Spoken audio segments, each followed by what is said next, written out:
Dave Angeloni, and welcome to We All Have Shit, the only bi-weekly podcast that tries to take an honest look at what ails us and moves us forward into the lives we lead. Our show can be accessed through our YouTube channel, the We All Have Shit podcast. Don't forget to like, comment, and subscribe to the WAHS podcast channel to not miss an episode and ring that bell to get notifications. We will conduct our show with comfort, realism, and sensitivity, and we will do our best to be brief, to the point, and real. Anything that might be difficult for us is on the table. We are all human, and we all have things in common.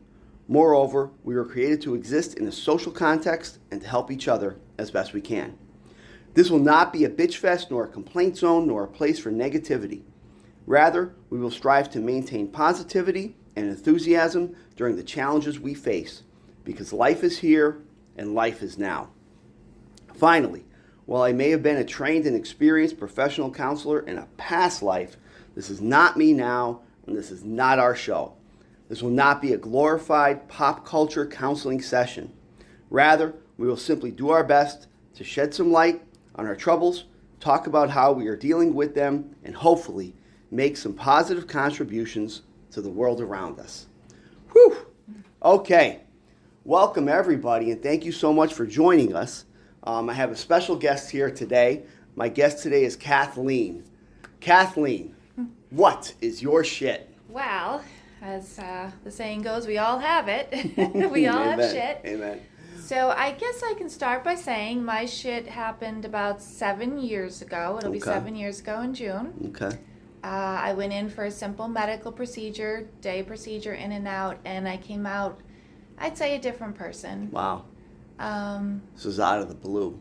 It was out of the blue. Now, prior to that April, okay, I did have the flu for 3 weeks, very bad. So there's really no way to say what stress, caused the symptoms I was having. Okay. But the day of the medical procedure, my husband brought me home, and anytime I sat up or stood up, I would pass out. Unusual. Very unusual. Okay. And this is a routine kind of procedure, and we all go through those, right? Whatever it might be. And you're like, oh, okay, I'm in an outpatient kind of thing. Outpatient, it's like no sweat. Female procedure routine, gotcha. Very in and out. Okay. I was expected back at work the next day, I'll say. That's how simple. All right. So he did take me back to the hospital, where I did spend, I think it was about 10 days or 2 weeks. Wow. And from then on, probably every other week, I was in an ambulance, spending time in the hospital. And the whole time, and this is one of the funny things about, stuff that befalls us, right? Mm-hmm. Those 2 weeks or whatever, 10 days, 2 weeks, you were in a hospital or going back and forth, your brain and your emotions must be like, what the frig is wrong? Yeah. They can't figure it out, and that's building like anxieties and fears. Absolutely. Okay. It was hard. And not knowing what was going on and not being able to function either, because literally if I sat up, I pass out. I sat up, I pass out. So like they did go through, giving you the blood transfusions and all those type of things. Yeah. It continued on though. Like this was not something that just went away. And this wasn't like you couldn't go yet because you weren't diagnosed. You couldn't go to like specialists and things like that. Just general physicians. General physician. And you had to get a tilt table test because they wanted to check your blood pressures, in all different positions. Okay. So it wasn't until, if I recall correctly, it might have been about 2 months until I could finally get a tilt table test. Damn. Originally, scheduling one wasn't going to be until January of 2019, because this happened in June of 2018. So this is a pre-COVID. Yeah, pre-COVID. We all remember that thing called COVID, right? So pre-COVID, you're going through all this stuff. Okay. Yeah. So the tilt table test I eventually did get here at a local hospital, and they did say I had a form of dysautonomia. Dysautonomia. Right. Never had heard the word before. Same. Not a very common. Most of the nurses even I was dealing with, they had never heard of it. I remember having to have the cardiologist had to spell it for me.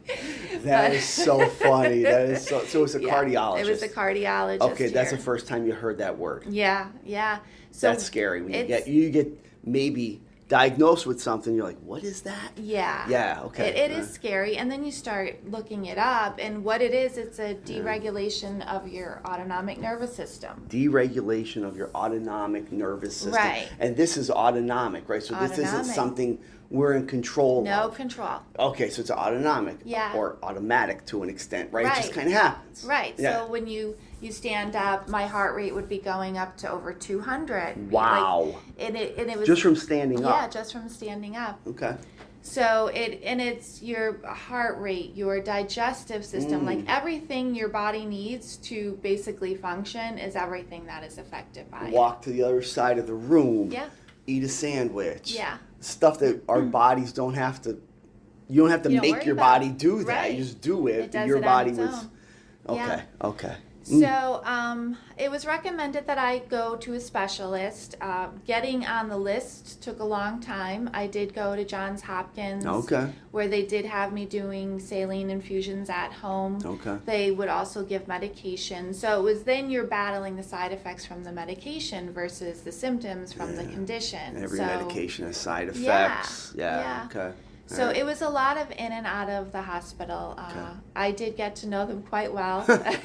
Hey, Kathleen, you're back. Yeah, What's exactly. So eventually I did get to a specialist at the University of Toledo, Dr. Blair Grubb. I highly recommend anyone having any kind of autonomic getting on his wait list. Okay, could you repeat the name, please? Dr. Blair Grubb. Dr. Blair Grubb. If you're scoring at home, you have that name, right? Okay, go ahead. He's a cardiologist, but he does do a lot of work and research on autonomic dysfunction. Awesome. Okay. So that's a field, I imagine, that's a little bit unknown to the general public. Right. However, in the medical community, of course, it has its own traction. Right. And there's people like yourself who may be diagnosed with this. And right. Okay. It's not an uncommon diagnosis to have. It's just that there wasn't a lot of research being done on it. So that's why it's unknown to most in the medical field because they didn't study it in medical school. Okay.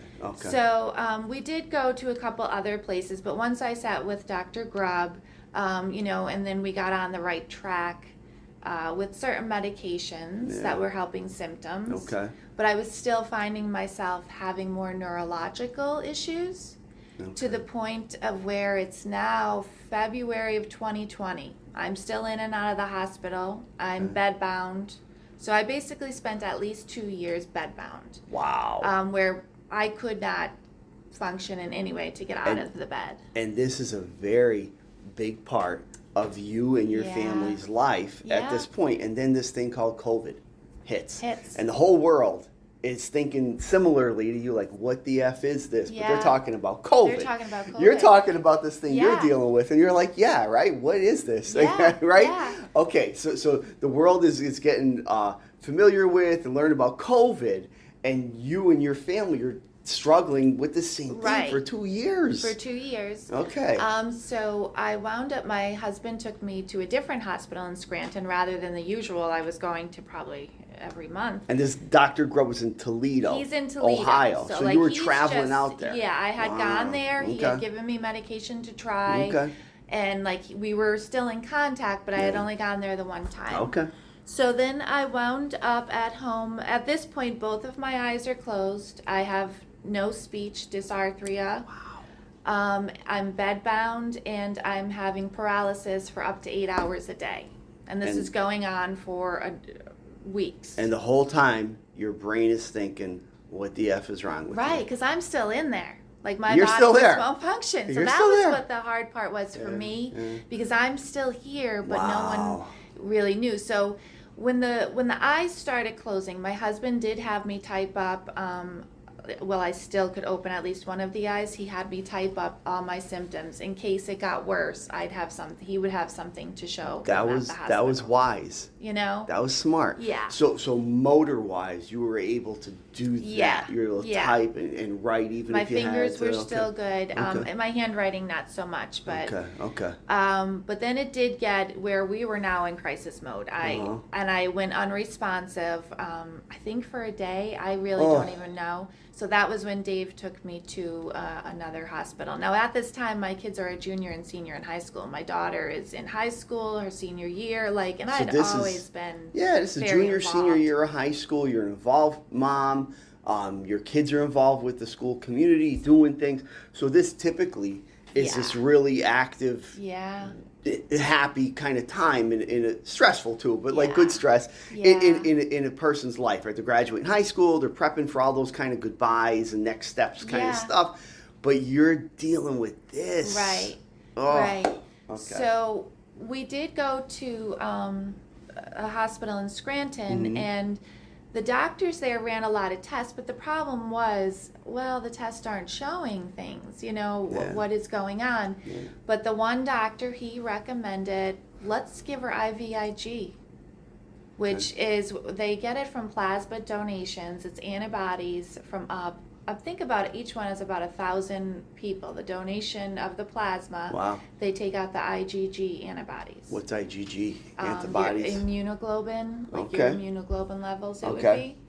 So and you're a non-medical person. You're just saying this from a I don't know if I sound correct. That's okay. Because I don't know that phrase either. But anyone in the medical community, if you haven't, Go ahead, I'm sorry. Send us a little note. Yeah, you're good. So it's called IVIG. And it's coming from the donations. And basically, it's to stop my body from attacking itself. So they're giving me healthy antibodies. Healthy antibodies, okay. If that makes sense that manner. Okay. So they gave me it over 5 days, and I started to come around.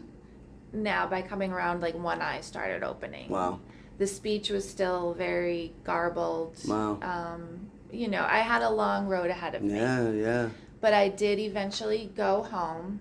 And this is trying to put everything in a nutshell, because prior to this, I had been in rehab hospitals. Yeah. They didn't know what to do with me. So right now, okay, they gave me something. Yeah. And it was starting. And it was minuscule. Exactly. But you could see and feel. Yeah. A little. Yeah, I could open my one eye. Seed, a little improvement. Yeah. One eye.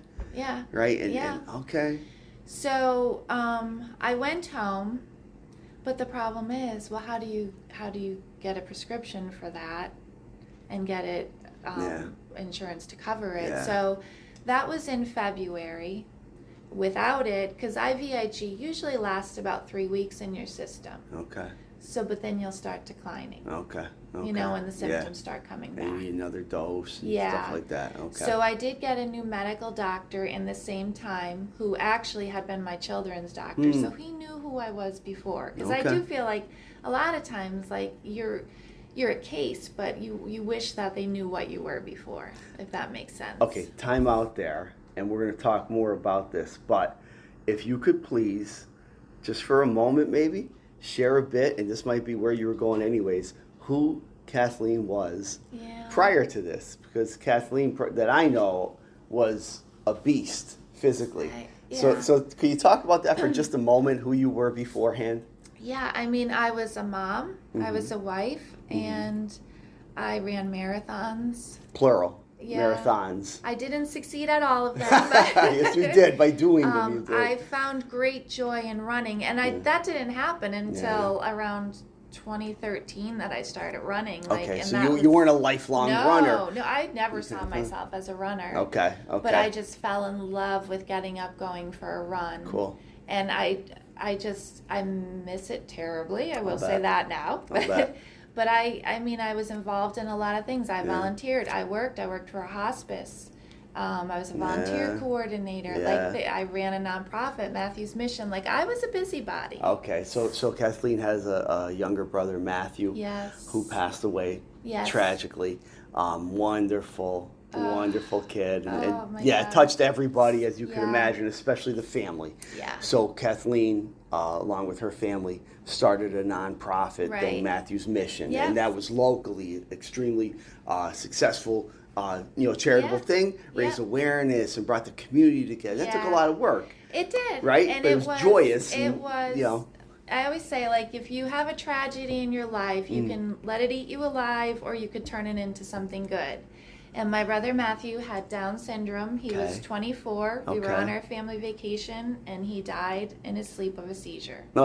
So we started Matthew's Mission that year with a breakfast with Santa, which sounds so tiny, but when I remember what it was, everything about that day had my brother Matt in mind, and the most important thing to Matt was family. So what better way to start off the holiday season? Beautiful. And I mean, it just was and my magical. family attended it and went to it for years. Beautiful. It was at Scranton High School, which is a pretty large high school. Right. And if you're listening in other major markets in the country, you might not think, 10,000 kids in a graduate in a school is a lot, but locally, it is. That's a big school. Yeah. So that school will be packed with the community and donations and gifts. It was a wonderful experience, and the love you and your family showed your brother was. I appreciate that. Oh my God! And I didn't know Matthew as well as you, of course, as his sister. But what little I knew him, I loved him. His spirit, his energy. He just was special. Oh my God! He just God. showed you what life really is about.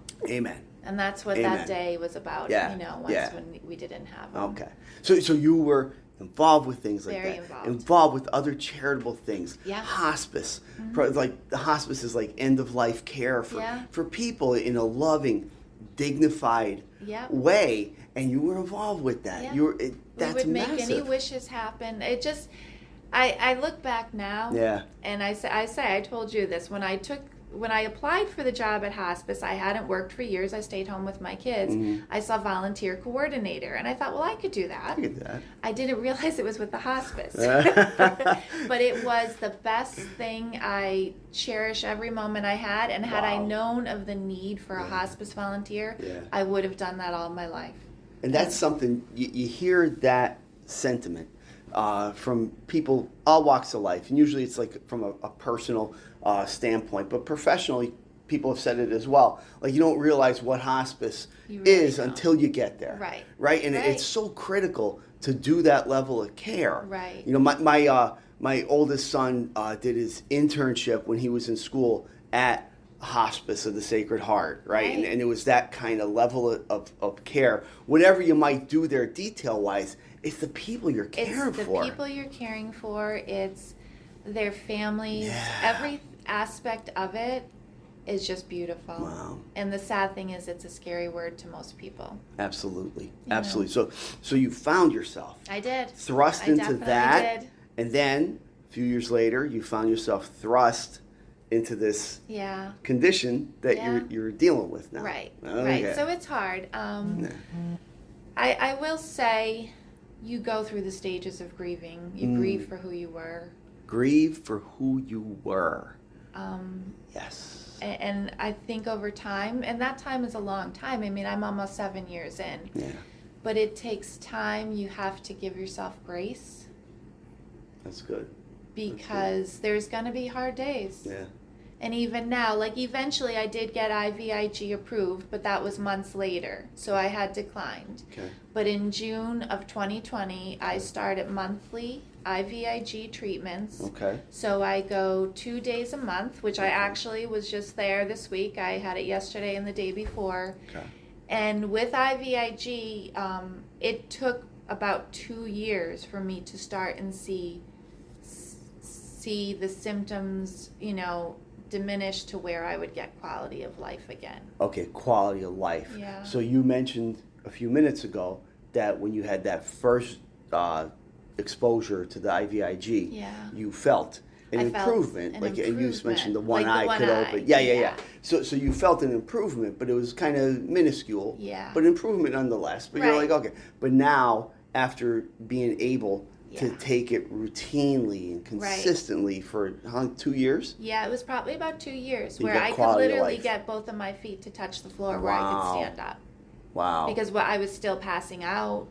And even I'll still pass out now. Like, I was in Target a few weeks ago with my kids and I passed out, but really? I have to learn my ability to. And it's hard because there's no warning sign to say, you shouldn't do this. Yeah. Or you're not really having a good day today, And I know I'm stubborn like that. And that was the other part you have to come to terms with.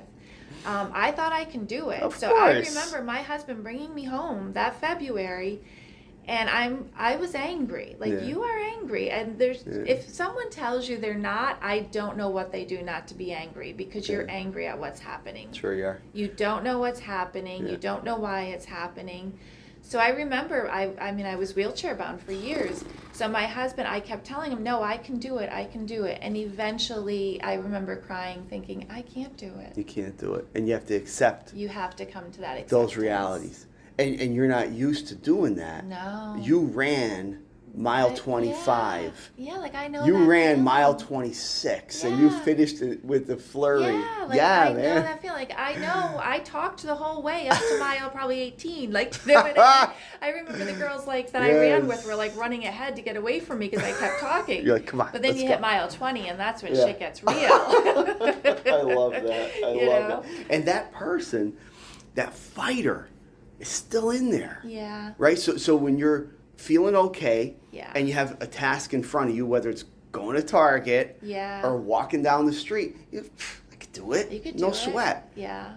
And then whack. Yeah. Like, so there was days, so once I was able to start after about 2 years in, because what happens with IVIG is I do have flu-like symptoms for about, it was lasting 2 weeks in the beginning. Now I might have it for about 5 days. Okay. But so you have to work up to the point where, okay, you can start living a little. Yeah. You know, this is improving my quality of life after all this time. Quality of life. So last year even, if anyone lives in Einan, Pennsylvania, and they saw some lady with a rotating walker walking every morning, that was me. Like, because I just got to a point where I need to go walk, and I'm able to do it. That a girl. So I take my rotating walker. What's a rotating walker? It's the walker on wheels. So it has a seat, so I can sit if I have to sit. Gotcha. And and it was funny because in the midst of all this, we had to sell the house we lived in because I had 5 flights of stairs in that house. Gotcha. I couldn't do any stairs. Gotcha. So we had to come to terms with how can we make my quality of life better. Quality of life. There it is again. You're saying that over and over again. It's so true. That's that a lot stems from quality of life, and when you don't have it, you appreciate it so much more. Yeah, so that's a different thing than just living. Yeah. Right. Quality of life is like having that dignity and that it's a quality of life, right? To be able to get from point A to point B. Yeah. In a good way. Yeah. Kind of thing, right? So you had to sell your house. We sold our house. And your kids are in high school now. My kids are in high school. My daughter was off to college. That was hard. Her leaving in the condition I was in, she had a very hard time making that decision to go.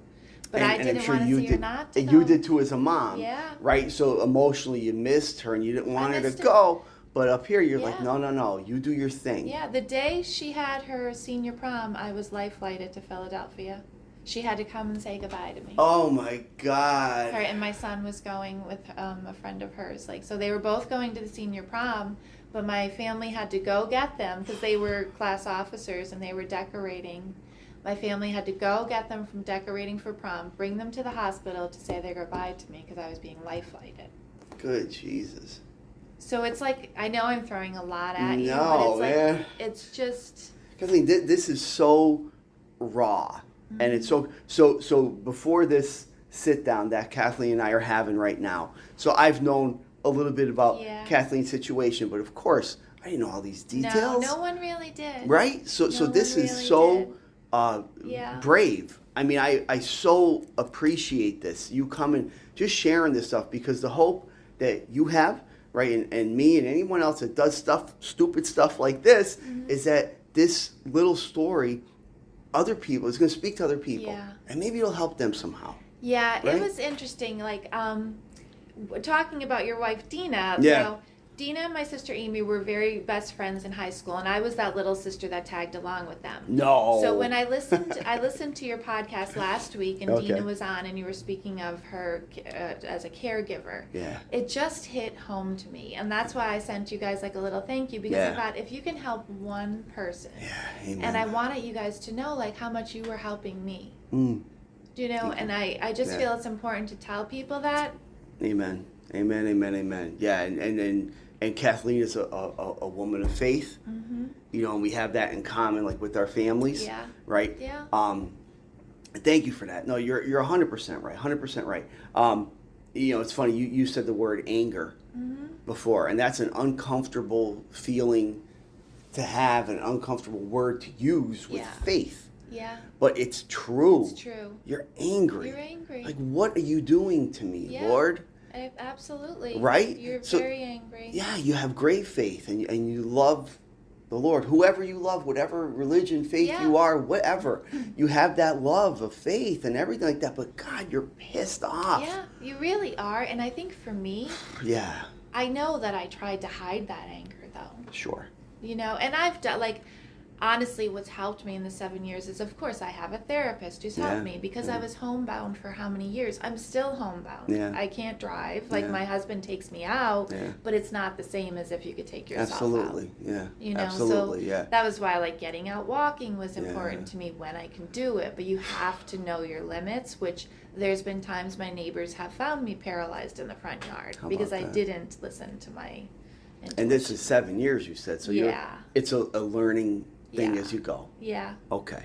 All right. So I'm going to do a sloppy transition here, but I'm going to try to make it gentle and genuine. Mm-hmm. So I told Kathleen beforehand, we were talking about the show, and generally I try to divide the show in half, right? So talk about your shit and the stuff you're going through, but then the second half I want to talk about how you're coping with it, what you're doing. Exactly. So obviously, now you touched on that throughout our conversation so far. Yeah. You're doing everything you can to get through stuff, right? Yeah. And you have moving, different kinds of like technology, like a rotating walker, stuff like that. Yeah. Mentally, what do you got? Well, I will say, I've been wheelchair bound. I still might need a wheelchair daily. Okay. I have the motorized scooter. Okay. I have the rotating walker, and I have the cane. I also have a chair that if in the other house, my husband would get me up the stairs in. Okay. So we have all those. That's one of the hardest things, at least for me, was to accept a mobility device. 1000%. Once I did it, I felt a freedom of hey, I can go to the mall with someone. I can't go myself, but I can go to the mall. You can go to the mall. You know what I mean? Things like that. So once you get over the hump of that, that helped tremendously. And again, this is all when I was able to, because I was bedbound. Okay. So you're able to do stuff, but mentally you have to overcome that block or whatever. Right. Yeah. So that's, obviously with my therapist, we worked on things with that. Okay.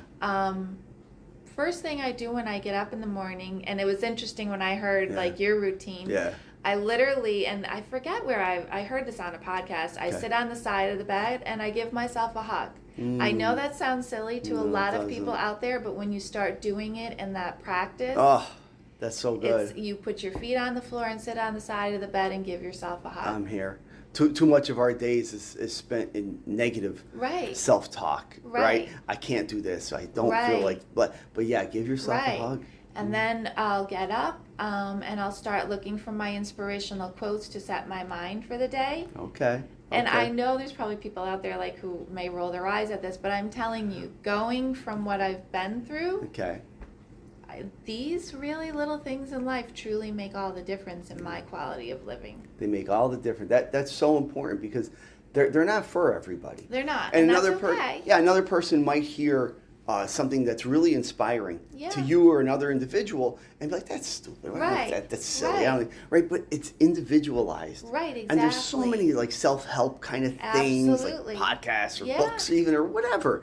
But it speaks to an individual. Yeah. All right, good. So then I'll do about 30 minutes of exercise. This took a lot to build up to. Again, it was exercises in the wheelchair with just little 1-pound weights. So it took a lot to build up to. But now over the last year, I can do the exercise bike for 30 minutes, which is 5 miles, or I can walk outside 5 miles. Now, I can't go outside in the cold because that's where I get paralysis. That's where you go, okay. I'm climbing, I'll say, up to, I won't be a marathoner again, but you know what? This is my new marathon. In your way, you are a marathoner. Yeah. That's a lot. Yeah. Going from bed bound. Yeah. Not even be able to open your freaking eyeballs. Right? And now you're doing 5 miles, is it? Yeah. Yeah.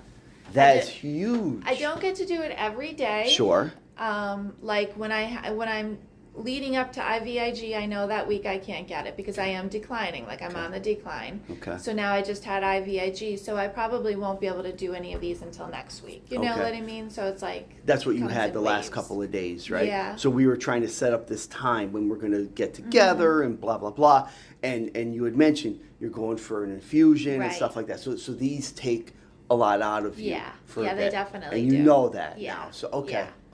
Yeah. Plan ahead. Okay. So, and I think that for me over time, I've just found great joy. I was always someone who believed in little things in life, but when everything is stripped away from you, those little things, when they start to come back, you just find great joy in them. Wow.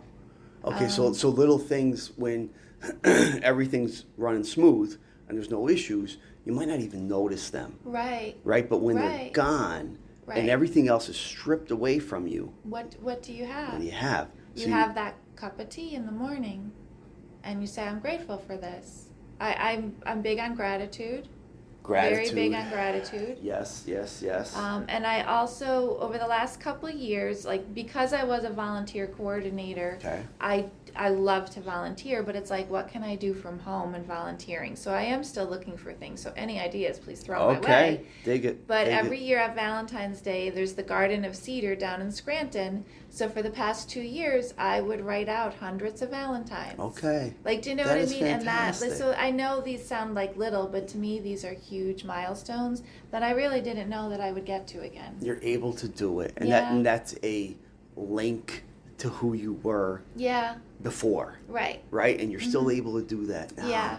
So the Garden of Cedar. Right. Talk about what that is for just a minute, 'cause I know about it. In Scranton, on Cedar Avenue in Scranton, they have a public garden. Okay. And at Valentine's Day, you can just submit online your inscription to your loved one, and they put them all on hearts and are in the ground and decorate. It's just a beautiful little sentimental thing on Valentine's Day.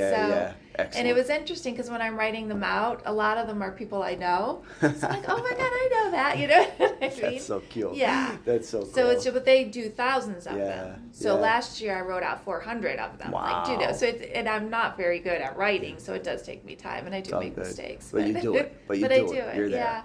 Okay. All right. So you talked about mental stuff, positive mindset, prayers, spirituality, connection, building up to an ability to be physical. Right. To an extent. Right. To an extent. I am still limited on a lot of things. Yeah, sure. And that's where the other mindset is, like, you have to tell yourself, and I think in today's day and age, a lot of us are so busy living life, we forget it's okay to just sit down and relax and take that nap. Like, you have to give your body the break it needs. Yeah. And guilty as charged myself. Yeah. You're right. You know, and anybody is like, as an adult, right? Because the world tells us you have to do this, you have to do that. And go. And you're right. Throughout the days, it helps everyone. It definitely does. To take that breath and say, what are you doing? Nothing. Yeah. I'm just relaxing. And the guiltiness that you might feel in the beginning when you're doing that nothing, I found I would feel very guilty, like, oh, I should be doing this, I should be doing that. It does get better. That's you move away from it and realize you're doing something Okay. that's going to make yourself more productive. Okay, there's that word guilt. I touched on this a little bit with my wife. I have a problem personally. Here's a little self-disclosure. I don't feel guilt. Oh, wow, good for you. But I should more. I should feel more, but I don't. I don't know, though. I see, because I've learned where I used to feel guilty for that stuff. Now I'm at a place where I'm at peace. Yeah, girl. Whatever. It's not, like, it's okay not to feel guilty. Like, you know, maybe, we do our best, right? That's it's like the best we could do. That's right. The people that really love you and care about you understand. Exactly. Everyone else, Yeah. It doesn't matter as much. I love it. I love that. Okay, so you mentioned some key words. I just jotted them down while we were talking here. You mentioned grace. We have to develop an ability to have grace.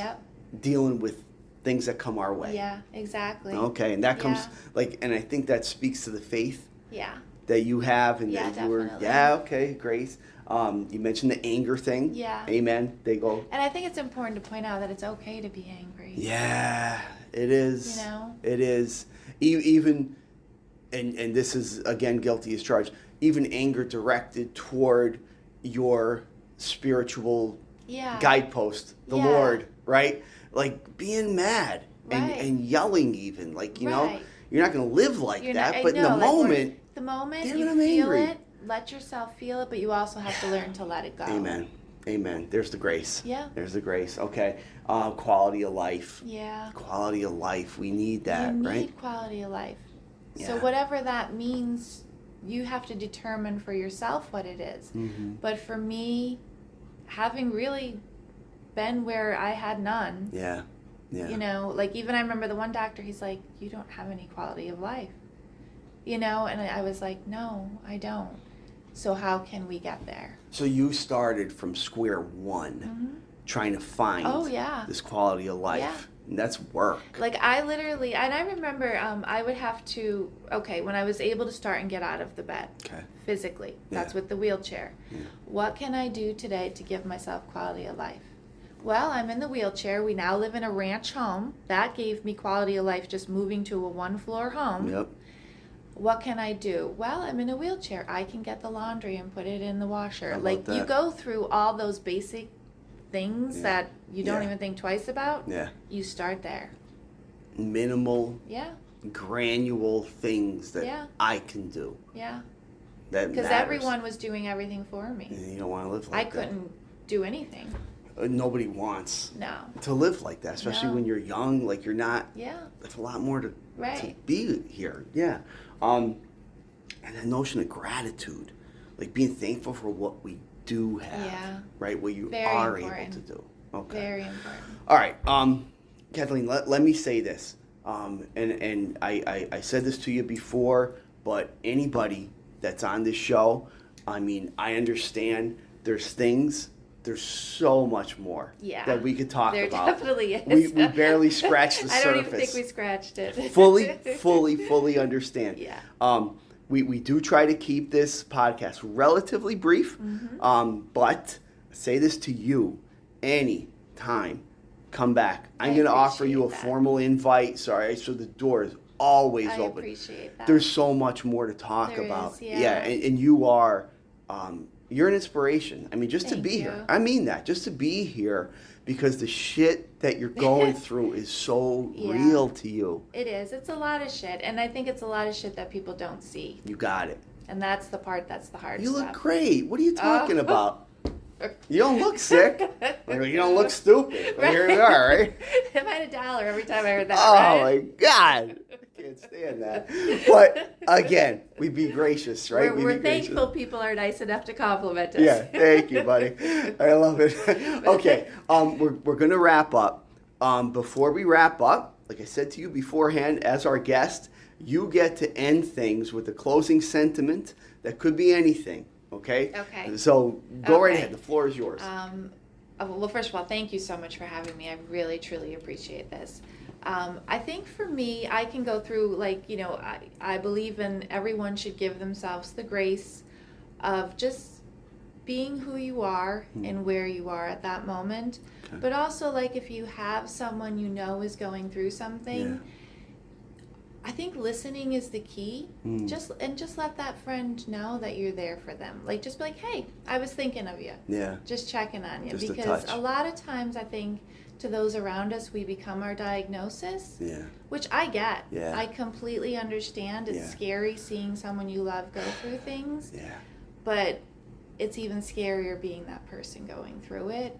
So just a quick little text saying hi. Just to reach out. Reach out. Be that kindness that they might need that day. I like that. Be that kindness they might need that. And you're not looking for a fix. Right. Right? It's just a simple reach out. How you doing today? Right. Doing all right. Right. Thanks for asking.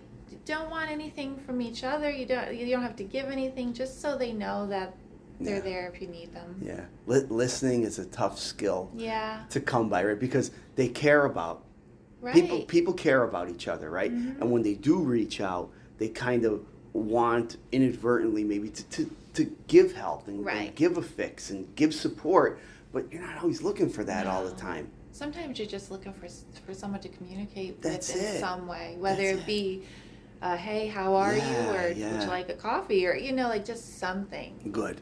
I'm doing my best. How you doing today? I'm doing all right. Thanks for asking. That's all. Right? Just something simple. I've come to say, I think I say this frequently. Ask people around me maybe, how you doing today, Dave? Well, doing good. I move when I can. I rest when I need to. Right? Yeah. I don't always listen to that, but I say it. It sounds really good, right? But that's for all of us, right? Whatever you have, right? So everybody has their shit. Everyone has shit. So it doesn't make my shit any better or worse than yours. So let's just all come together on a common ground and be there for each other. Amen. I love that. I love that. Yeah. Thank you so much. I really mean that. Dave. I appreciate it. I really mean. I enjoy talking with you. And again, anytime you want to come on, I'm going to extend an invitation to you now, and probably moving forward, whenever you're able and willing. I'd love to have you back. I'm always available. Amen. I have nothing else to do.